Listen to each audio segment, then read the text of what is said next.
राहुल गांधी आज के दिन में भारत का सुरक्षा के लिए सबसे ज्यादा खतरनाक इंसान बन गया है। मैं ये क्यों कह रहा है कि राहुल गांधी आज भारत का सुरक्षा के लिए बहुत बड़ा चुनौती क्यों बन गया है? क्योंकि वो ऐसे ताकतों से मिले हुए हैं जो भारत विरोधी है। आप अमेरिका में जाइए, यूरोप में जाइए और देश में भी जो नक्सलाइट लोग हैं, वामपंथी जो एक्सट्रीम ले जाते हैं, ऐसे विचारधारा के लोग, जो सोरोस जैसे लोग, फोर्ड फाउंडेशन से लेकर के कई एनजीओस हैं जो भारत को कमजोर करने के लिए षड्यंत्र रचाते रहते हैं। ऐसे लोगों से राहुल गांधी जी का उठना बैठना मिलना जुलना होते रहते हैं। और जब राहुल गांधी बाहर जाते हैं तो जो एंटी इंडियन फोर्सेस के जो आवाज़ है, जो लॉयर्स है या जो खालिस्तानी फोर्सेस को जो लोग प्रोत्साहित करते हैं, ऐसे लोगों से ही राहुल गांधी मिलते हैं। और जो एक्सट्रीम फैनेटिक इस्लामिक जो भारत के खिलाफ प्रचार करते रहते हैं, ऐसा इस्लामिस्ट फोर्स है, उन लोगों के साथ राहुल गांधी मिलना जुलना होते रहते हैं। तो इससे तो देश को तो खतरा है ना। राहुल गांधी जी का बिहेवियर जो है, उसका बर्ताव, वो बचकाना है, चाइल्डिश है। आप संपूर्ण विपक्ष का एक आवाज़ भी है। तो अगर आप बाहर में जा कर के लोगों को ट्रेटर कहेंगे, गद्दार कहेंगे और लोगों का हाथ पकड़ करके वहाँ बिठाएंगे, फिर अंदर जा कर के रूल्स नहीं बोलेंगे, जो किताब पब्लिश ही नहीं हुआ, जो मार्केट में ही नहीं है, जिसका परमिशन नहीं है, उस पर जिद अड़ा हुआ है कि वहीं से पढ़ेंगे। जैसे छोटे बच्चे एक कुर्सी में चढ़ के यहीं बैठेंगे करके रोते रहना, या कोई मिठाई नहीं दिया तो दिन भर रोते रहना, ऐसे तो नहीं कर सकते ना। मेरे ख्याल से भारत का इतिहास में ऐसा नेता प्रतिपक्ष हमने कभी देखा नहीं। लेकिन सर एप्स्टीन फाइल्स पे क्यों बात नहीं हो पाई? एप्स्टेन में क्या है? एप्स्टेन में तो उन्होंने कहा कि प्राइम मिनिस्टर का नाम है, ये है वो है करके, तो कैसे हम मान सकते हैं? क्या सर राहुल एजेंडा सेट कर रहे हैं पार्लियामेंट का, ऐसा कोई लगता है? एजेंडा सेट नहीं करता है। राहुल गांधी जी का कुछ इकोसिस्टम है। तो सर आप तो मंत्री हैं, अगर आपको इतनी जानकारी है कि वो इतने एंटी नेशनल हैं, तो उन पर कोई एक्शन क्यों नहीं होता? एक्शन तो समय में होगा। किरण जी, हमने देखा बड़ा धमाकेदार इस बार पार्लियामेंट सेशन रहा। हर बार की तरह इस बार भी वॉश आउट हुआ। जी, काफ़ी अगली सीन्स भी हमने इस बार देखे।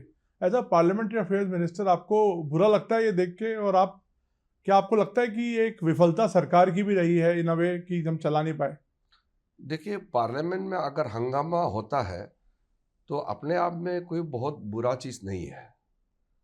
संसदीय लोकतंत्र, पार्लियामेंट्री डेमोक्रेसी में हंगामा होता ही है, क्योंकि सब पार्टी का अपना अपना विचारधारा, अपना एक एजेंडा होता है। लेकिन हंगामा के साथ साथ जो हरकतें करते हैं उसको देखना होगा। जैसे हम लोग जब विपक्ष में थे, हम लोग ने भी आवाज़ उठाया, बुलंद आवाज़ उठाया था।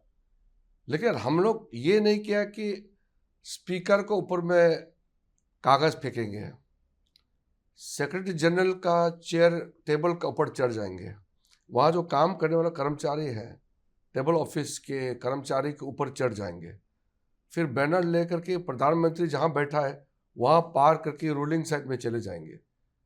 ये हमने कभी नहीं देखा। तो इसलिए मैं दुखी हूँ, क्योंकि हमारा पार्टी के एमपीज को भी हम छूट दे देंगे जब उनके पार्टी के एमपीज आते हैं। हमारा तो संख्या ज़्यादा है, तो हमारा एमपीज को भी हम कहेंगे कि अगर जाओ आगे, तो फिर वहाँ हाथापाई हो जाता, फिर कितना बदनाम होते। तो हम लोग ने ये नहीं किया। इसलिए दुखी इस बात का है कि उनका हरकतें जो है वो निंदनीय है। वरना तो हंगामा अपने आप में लोकतंत्र में होता है, मुझे इससे कोई परेशानी नहीं है। सर इस बार स्पेसिफिकली राहुल गांधी ने एक बड़ा मुद्दा बनाया वहाँ पे, चाहे वो एप्स्टीन फाइल्स हो, चाहे वो एक किताब जो अनपब्लिश्ड है या उस पर कंट्रोवर्सी हुई। तो और बाहर हमने देखा धरने पे वो बैठ गए और आते जाते लोगों से भी उन्होंने कुछ, बिट्टू के साथ जो हुआ। जी, तो इसको आप किस तरह से देखते हैं? ये आपको कैसा लगता है ये एलओपी का बिहेवियर? देखिए, राहुल गांधी जी का बिहेवियर जो है, उसका बर्ताव, वो बचकाना है, चाइल्डिश है। वैसे नहीं कर सकते, क्योंकि लीडर ऑफ ऑपोजिशन एक जिम्मेदारी के साथ अपना व्यवहार को प्रकट करना चाहिए। क्योंकि नेता प्रतिपक्ष होने के नाते आप संपूर्ण विपक्ष का एक आवाज़ भी है। तो अगर आप बाहर में जा कर के लोगों को ट्रेटर कहेंगे, गद्दार कहेंगे और लोगों का हाथ पकड़ करके वहाँ बिठाएंगे, फिर अंदर जा कर के रूल्स नहीं बोलेंगे, जो किताब पब्लिश ही नहीं हुआ, जो मार्केट में ही नहीं है, जिसका परमिशन नहीं है, उस पर जिद अड़ा हुआ है कि वहीं से पढ़ेंगे। जैसे छोटे बच्चे एक कुर्सी में चढ़ के यहीं बैठेंगे करके रोते रहना, या कोई मिठाई नहीं दिया तो दिन भर रोते रहना, ऐसे तो नहीं कर सकते ना। नेता प्रतिपक्ष है कि जो किताब पब्लिश नहीं है, यानी कि किताब मौजूदगी नहीं है, मार्केट में नहीं है, वहीं से जबरदस्ती पढ़ेंगे करके रोते रहेंगे, तो देश तो ऐसे नहीं चल सकता है।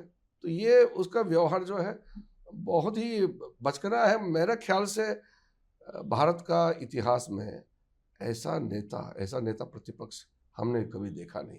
सर वो लेकिन कहते हैं कि ये तो नेशनल सिक्योरिटी का मामला है, इसमें इतनी सरकार इतना हट क्यों रही है, बच क्यों रही है? सवाल क्या बात वो कहना चाहता है वो नहीं है। सवाल ये है कि जो किताब प्रकाशित ही नहीं हुए, वहाँ में आप कहते कि आर्मी जनरल ने ये कहा, प्रधानमंत्री ने ये कहा, तो किताब ही नहीं पब्लिश हुआ, आप कैसे कहने देते? अगर हम उसको बिना किताब के उस किताब से कोट करेंगे जो पब्लिश ही नहीं हुआ, तो लोग हमको तो भविष्य में ब्लेम करेंगे ना कि आप संसदीय कार्य मंत्री थे उस समय, और जो किताब प्रकाशित नहीं हुए वहाँ से क्यों कोट करने दिया, तो उसका जवाब कौन देंगे भविष्य में? मुझे अपना बात रखने के लिए अभी तो मैं रख सकता हूँ, जब मैं संसद में नहीं रहूँगा या जब मैं संसदीय कार्य मंत्री नहीं रहूँगा, तब अगर किसी ने आवाज़ उठाया भविष्य में कि किताब पब्लिश होने से पहले या पब्लिश ही नहीं हुए, तो कैसे करके नेता प्रतिपक्ष को उस किताब के कुछ शब्दों को बोलने के लिए मौका क्यों दिया?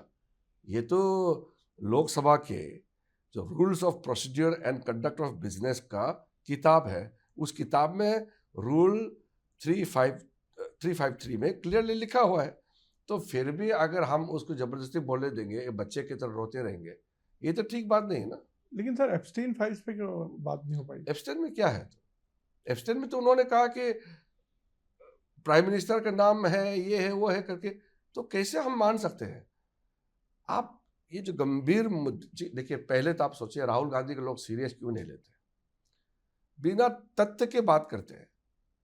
एप्स्टीन फाइल्स जो भी है उसमें अगर हमारा प्रधानमंत्री वहाँ किसी से मिला है, वहाँ कहीं गया है या कुछ डॉक्यूमेंट है, इस तरह का कोई चीज़ नहीं है, और जबरदस्ती सरकार का, प्रधानमंत्री जी का नाम लिए जा रहे हैं। इससे ज़्यादा हताश, निराशा कहाँ आप देखने को मिलेंगे? बिना मतलब बोले जा रहे हैं लोकसभा में। क्या आप नेता प्रतिपक्ष हो गया तो आप रूल से ऊपर हो गए क्या? ऐसे तो नहीं हो सकता। क्या सर राहुल एजेंडा सेट कर रहे हैं पार्लियामेंट का, ऐसा कोई लगता है? एजेंडा सेट नहीं करता है। राहुल गांधी जी का कुछ इकोसिस्टम है, 15 से 20% है इस देश में जो लेफ्ट इकोसिस्टम है, जो हमारा राष्ट्रवाद को नहीं मानते हैं। उनका तो ये मानना है कि भारत में कोई डिफेंस ही नहीं होना है, आर्मी नहीं होना है, भारत अपना भविष्य में सिक्योर नहीं होना चाहिए, भारत का कोई धार्मिक पहचान नहीं होना चाहिए। ऐसा सोचने वाले जो 15-20% है, वो लोग इको चैम्बर में उसको बड़ा इशू बनाते हैं। तो राहुल गांधी सोचते हैं कि उसको वो ताली मिल रहा है, ताली तो वही बजा रहे हैं जो लोग उसी चैम्बर के अंदर के लोग हैं, देश के लोग नहीं बजा रहे हैं। सर लेकिन वो तो कहते हैं कि हम सिक्योरिटी को लेके बहुत सीरियस हैं, उनकी इनफैक्ट बांग्लादेश में उन्होंने बड़ा कड़ा कदम उठाया था उनकी सरकारों ने। ऐसा कुछ नहीं है जी, आप लोग को समझना पड़ेगा। देखिए आप तो मीडिया के हैं, मीडिया लोगों को मैं तंज नहीं कसना चाहता हूँ, लेकिन आप लोग भी तो ऐसे न्यूज़ चलाना चाहते हैं जो लोग देखे हैं, वरना तो राहुल गांधी आज के दिन में भारत का सुरक्षा के लिए सबसे ज़्यादा खतरनाक इंसान बन गया है। मैं ये क्यों कह रहा है कि राहुल गांधी आज भारत का सुरक्षा के लिए बहुत बड़ा चुनौती क्यों बन गया है? क्योंकि वो ऐसे ताकतों से मिले हुए हैं जो भारत विरोधी है। आप अमेरिका में जाइए, यूरोप में जाइए, और देश में भी जो नक्सलाइट लोग हैं, वामपंथी जो एक्सट्रीम ले जाते हैं, ऐसे विचारधारा के लोग, जो सोरोस जैसे लोग, फोर्ड फाउंडेशन से लेकर के कई एनजीओस हैं जो भारत को कमजोर करने के लिए षड्यंत्र रचाते रहते हैं। ऐसे लोगों से राहुल गांधी जी का उठना बैठना मिलना जुलना होते रहते हैं। और जब राहुल गांधी बाहर जाते हैं तो जो एंटी इंडियन फोर्सेस के जो आवाज़ है, जो लॉयर्स है या जो खालिस्तानी फोर्सेस को जो लोग प्रोत्साहित करते हैं, ऐसे लोगों से ही राहुल गांधी मिलते हैं। और जो एक्सट्रीम फैनेटिक इस्लामिक जो भारत के खिलाफ प्रचार करते रहते हैं, ऐसा इस्लामिस्ट फोर्स है, उन लोगों के साथ में राहुल गांधी मिलना जुलना होते रहते हैं। तो इससे तो देश को तो खतरा है ना। तो सर आप तो मंत्री हैं, अगर आपको इतनी जानकारी है कि वो इतने एंटी नेशनल हैं, तो उन पर कोई एक्शन क्यों नहीं होता? एक्शन तो समय में होगा। अभी मैं तो एक्शन के लिए तो यहाँ आपको इस तरह से इंटरव्यू में तो बात नहीं कर सकते ना। और रिजिजू जी, आपको भी देखता हूँ, आप पे भी आप बड़ा निशाना बनाया जाता है हमेशा। अभी मैंने एक देखा आपका विजुअल जो तवांग से आया था, आप धक्का लगा रहे थे गाड़ी को, तो कांग्रेस का कहना था कि आपके हर जगह अपने साथ कैमरा रखते हैं। अरे कांग्रेस मुझे निशाना बना करके, टारगेट करके मुझे अटैक करने का कोई ज़रूरत नहीं है। मैं बहुत सीधा साधा आदमी हूँ, मैं बहुत सरल स्वभाव का इंसान हूँ। मैं जो सोचता हूँ वही बोलता हूँ, और जो बोलता है वो करता है। इसलिए मुझे किसी तरह से कोई प्रहार करने से फ़ायदा नहीं है। और जब आप टूर में जाते हैं, मैं तो भारत सरकार का मंत्री हूँ, तो मेरे साथ तो कैमरामैन तो रहेगा ना। उस ज़माने में जब मोबाइल फ़ोन नहीं थे, तब भी इंदिरा गांधी, नेहरू, राजीव गांधी तो खाना खाने का भी फ़ोटो खींचते हैं। बचपन में जो छोटे छोटे राहुल गांधी जो बच्चे थे, इन लोग का बचपन का तस्वीरें कैसे खींचते थे। वो लोग जो हॉलीडे मनाने जाते थे, तस्वीरें कैसे खींचते थे। हम तो मंत्री होने के बाद तब तक कैमरा साथ में रहते हैं, ताकि हम कुछ कार्य करते हैं, देश का कोई भी प्रोजेक्ट काम करते हैं, या मेरा कॉन्स्टिट्यूंसी का कोई इनॉग्रेशन करता है, तो उसका तो तस्वीर खींचना होता है। तो मेरे साथ तो कैमरामैन रहेगा, मैं तो मंत्री हूँ। तो ये कांग्रेस लोग प्रधानमंत्री जी को भी अटैक करते हैं कि प्रधानमंत्री जी का साथ कैमरा लेके क्यों घूमते हैं। अरे भाई, वो देश का प्रधानमंत्री है, हर एक कदम पर प्रधानमंत्री क्या करता है ये देश के लिए जरूरत है। तो प्रधानमंत्री का कोई भी काम वो तो देश के लिए करते हैं, तो उसको तो तस्वीरें तो खींचना होता है ना। वरना क्या प्रधानमंत्री छुप छुप के घूमो क्या, बिना तस्वीर के या बिना खबर के? क्या सोच रखते हैं कांग्रेस वाले। मैं इस देश का एक कैबिनेट मंत्री हूँ। जब मैं कहीं जाता हूँ तो मेरा साथ तो कैमरा रहेगा ही, क्योंकि मैं टूर में जाता हूँ तो मैं ऑफिशियल कैपेसिटी में जाता हूँ ना। मैं तो कोई प्राइवेट टूर में हॉलीडे के लिए तो नहीं जा रहा हूँ। जहाँ भी जाता हूँ तो काम से जाता हूँ। तो मैं बर्फ़ में फंस गई, लेकिन मेरे साथ में और भी कम से कम 25-30 गाड़ी थे। तो हमारे वहाँ बॉर्डर रोड्स के जो ऑफिसर जवानों ने गाड़ी को धक्का दिया, चेन लगा करके हम लोग ने निकला। इन लोगों को तो पता ही नहीं। कोई लोग तो ये बता रहे कि बर्फ़ में आपने ज़ोर से धक्का क्यों नहीं मारा। बर्फ़ में ज़ोर से धक्का होता ही नहीं है, पाँव फिसल जाएगा। ये कांग्रेस वाले एसी रूम में बैठते हैं दिल्ली में, तो उनको तो इसका ज्ञान ही नहीं है। बर्फ़ नीचे बर्फ़ जब होते हैं तो आप जब ठेलेंगे गाड़ी को तो आप सीधा ही ठेलना पड़ता है। जैसे ज़मीन पे नॉर्मली आप ठेलता है, ऐसा नहीं कर सकते, तो गिर जाएगा। वहाँ तो फ्रिक्शन नहीं हो सकता है, बर्फ़ तो बहुत स्लिपरी होते हैं। तो धीरे धीरे गाड़ी का इंजन ऑन होता है और गाड़ी भी अपने ताकत लगाता है, लोग भी साइड से धीरे से ताकत लगाते हैं। वो कीचड़ या पत्थर में जो हम लोग जोर से उछल के धक्का लगाते हैं, ऐसा बर्फ़ में नहीं होते हैं। इन लोगों का अंदाजा ही नहीं है, बेचारे लोग कभी इस तरह का ज़िंदगी देखा नहीं है। हमारा तो सारा ज़िंदगी ऐसा ही गुजरा है, इन्हीं बॉर्डर और इन्हीं गांव वालों के साथ, इन्हीं फौजियों के साथ ही हमारा ज़िंदगी गुजारा है। मेरा तो गांव ही वो है, इन लोग से कुछ होने वाला नहीं है। सर ट्रेड डील्स भी हुई बहुत सारी हम लोगों की, चाहे वो ईयू के साथ हुई और फिर वो यूएस के साथ हुई। तो विपक्ष बार बार ये कह रहा है कि आप लोगों ने हमें अच्छे से इन्फॉर्मेशन नहीं दी, वहाँ जाकर बोलने का मौका हमें नहीं दिया उस पर। कांग्रेस को कोई भी इशू को लेकर के पार्लियामेंट में चर्चा करना, इन्फॉर्मेशन देना, इस तरह का बातें करना ही बेईमानी है। वो पार्लियामेंट में बात करने का मौका तो देते नहीं है। आते ही हंगामा, चिल्लाना, वो प्ले कार्ड ले करके, बैनर ले करके नीचे बैठते रहते हैं, चिल्लाते रहते हैं, फिर बाहर जाके बोलते हैं कि बोलने का मौका नहीं देते हैं।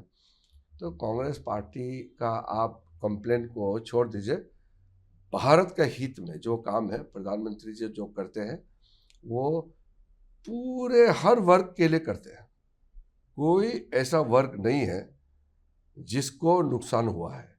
और जहाँ तक ट्रेड डील का सवाल है वो तो पीयूष गोयल जी ने बहुत डिटेल में बता चुके हैं, क्योंकि वो संबंधित मंत्री भी है, तो वो बहुत अच्छा से समझाया है कि भारत के किसान हो या कारीगर हो, हमारा टेक्सटाइल इंडस्ट्री के वर्कर हो या हमारा स्मॉल स्केल इंडस्ट्री के लोग हो, किसी को कोई चिंता करने की जरूरत नहीं है।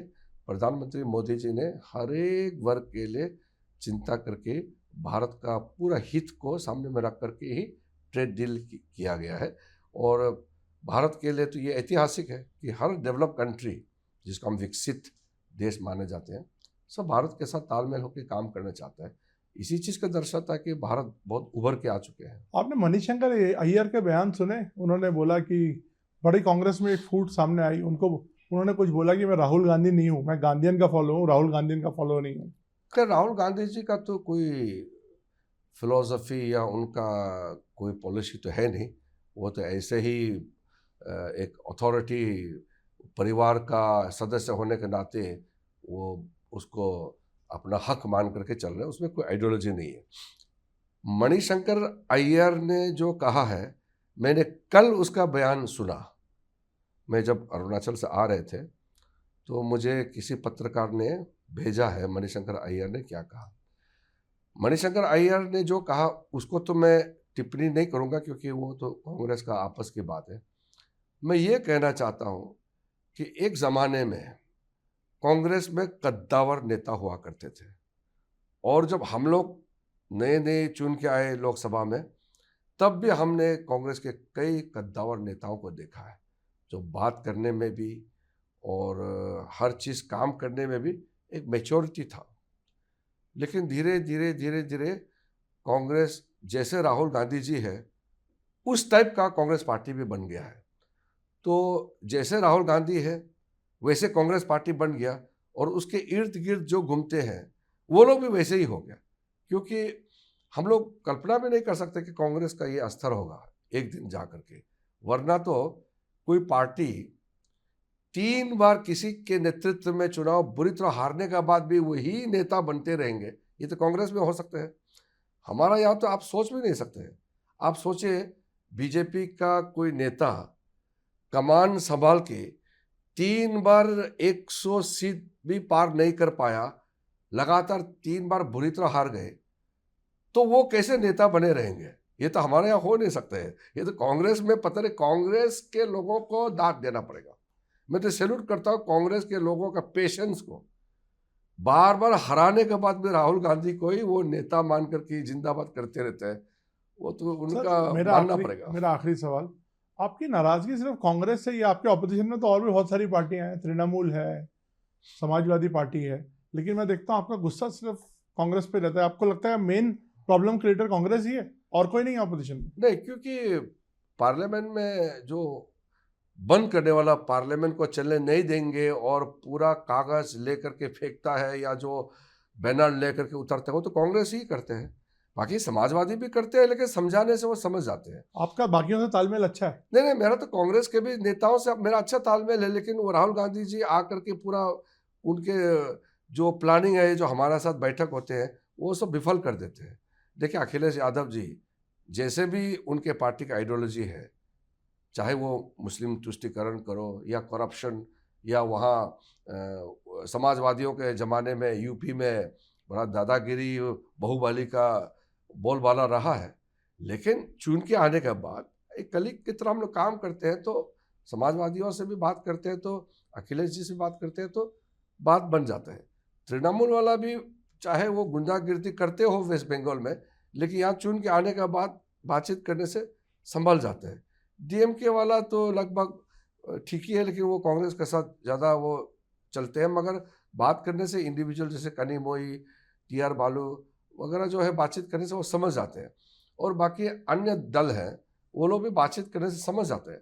प्रॉब्लम राहुल जी का और उसके जो संगत में जो लोग हैं वही सबसे ज्यादा प्रॉब्लम है, इसलिए मैं कह रहा हूँ। अदरवाइज मेरे लिए कोई दुश्मन थोड़ी है कोई पार्टी। आप तो अच्छा, आपने बड़ी बात बोली कि कांग्रेस के बाकी नेता से भी आपका अच्छा हाँ तालमेल है, हाँ, बातचीत तो करते सिर्फ रहते हैं। एक यही प्रॉब्लम है आपको? क्योंकि जैसे राज्यसभा में भी कांग्रेस के वरिष्ठ नेताओं से मेरा बातचीत होते रहता है। देखो, मैं तो पार्लियामेंट्री अफेयर्स मंत्री होने के नाते उनसे मेरा बातचीत तो लगातार चलते रहता है। गवर्नमेंट की तरफ से तो मैं ही आगे आकर के बात करता है, क्योंकि बिजनेस लाना है या सबको कन्विंस करना है। तो मेरा निजी व्यक्तिगत तौर पर किसी से कोई समस्या नहीं है। राहुल गांधी जी से मेरा बीच बीच में जो थोड़ा थोड़ा मिलना जुलना बीच बीच में कोई कार्यक्रम में होते तो रहता आपको है। कहते हैं आप फिटनेस कहाँ से रखते हाँ, हैं? तो वो तो ठीक है, मगर समस्या कहाँ होता है जब राहुल गांधी जी बोलते हैं कि सदन चलने ही मत दो और उनको ये ही बोलना है और कुछ नहीं बोलेंगे, तो वहाँ अटक जाते हैं। तो अटकने की वजह से वो अपना दोष जो है वो दूसरे को देते हैं या सरकार को देते हैं। लेकिन राहुल गांधी जी का ये जो बर्ताव है, इसके वजह से बाकी छोटे छोटे पार्टी के जो एमपीस है उनका नुकसान होता है, क्योंकि उसका बोलने का समय खत्म होता है। सरकार तो अपना काम कर लेता है। अगर हमको कोई बिल बहुत मजबूर है, देश के हित में पारित करना ही है, चर्चा नहीं हो पा रहे हैं, तो भी हम लोग तो पारित करके देश का सेवा तो करना है। लेकिन नुकसान किसका होता है? जो अपोजिशन पार्टी के एमपीस है, विशेष करके जो छोटे छोटे पार्टी के एमपीस है, उनका ज़्यादा नुकसान होता है। वो अपने कॉन्स्टिट्यूंसी के बाद सदन में कैसे उठाएंगे जब सदन चलेगा ही नहीं? तो स्पीकर के खिलाफ जो नो कॉन्फिडेंस मोशन आया उससे आपको दुख हुआ था? दुख तो होगा ही, क्योंकि स्पीकर आपने साहब एक तो वीडियो भी शेयर किया था। देखिए, स्पीकर हमेशा निष्पक्ष रहते हैं, लेकिन इतिहास में आप जाके देखिए, सरकार का बिजनेस को पारित करने में स्पीकर तो योगदान देगा ही ना। अगर बिजनेस पारित नहीं होगा तो देश कैसे चलेगा? तो स्पीकर का तो काम ही है सदन को चलाना, बिजनेस पारित करना और साथ साथ ऑपोजिशन एमपीज को भी बोलने का पूरा मौका देना, यही तो होता है। लेकिन एक चीज में अटक जाएंगे, यही बोलेंगे जो रूल में नहीं है फिर भी बोलेंगे, तो स्पीकर क्या कर सकते हैं? और ये लोग पूरा स्पीकर के चैम्बर में आकर के जो दादागिरी दिखाया, वो तो चाहने से स्पीकर सबको, अगर हमारा ओम बिरला साहब तो बहुत ही कंसिडरेट है, सॉफ्ट है, अगर सोमनाथ चैटर्जी जैसे होता तो जितना आकर के स्पीकर के ऑफिस में जो धमकी देने आए, सबको निष्कासित कर देते, सबको निलंबित कर देते, सबको सस्पेंड कर देते। फिर भी स्पीकर ने बड़ा दिल दिखाया और हमने भी कोई सरकार की तरफ से कार्रवाई नहीं उठाया। थैंक यू सर, आपने हमसे बात की और हर मुद्दे पर आपने, या उम्मीद है कि पार्ट 2 जो रहेगा इस बार का बजट सेशन का वो अच्छा चले। अच्छा चलेगा। बजट सेशन का सेकंड पार्ट के लिए हम लोग तैयार है। क्रिटिकल बिल है जो विशेष करके फाइनेंस बिल है, उसको तो पास करना ही है और बजट को गिलोटिन करके पारित करना होता है। हर मंत्रालय के डिमांड्स और ग्रांट्स पे चर्चा होता है, ये सब इम्पोर्टेंट है, हम लोग करेंगे। और हम फिर से अपील करेंगे विपक्ष को कि आपका जिद छोड़ दो, इससे कुछ नहीं होता है। अगर यही जिद पकड़ते रहा तो आपका संख्या और गिर जाएगा, लोग भरोसा नहीं करेंगे, देश के लोग आपके प्रति भरोसा खोते जा रहे हैं। थोड़ा सा और मेंटेन करना है तो आप फिर सदन को अच्छी तरह से चलाने में मदद करना चाहिए। Thank you Hiren ji, thank you so much. आपके मोबाइल पर तुरंत आएगी ब्रेकिंग न्यूज, स्क्रीन पर सबसे पहले दिखेगी बड़ी खबर, देश दुनिया की हर खबर एक जगह। अब आपके मोबाइल पर तुरंत फटाफट इंस्टॉल कीजिए न्यूज नेशन ऐप और रखिए खुद को अपडेट।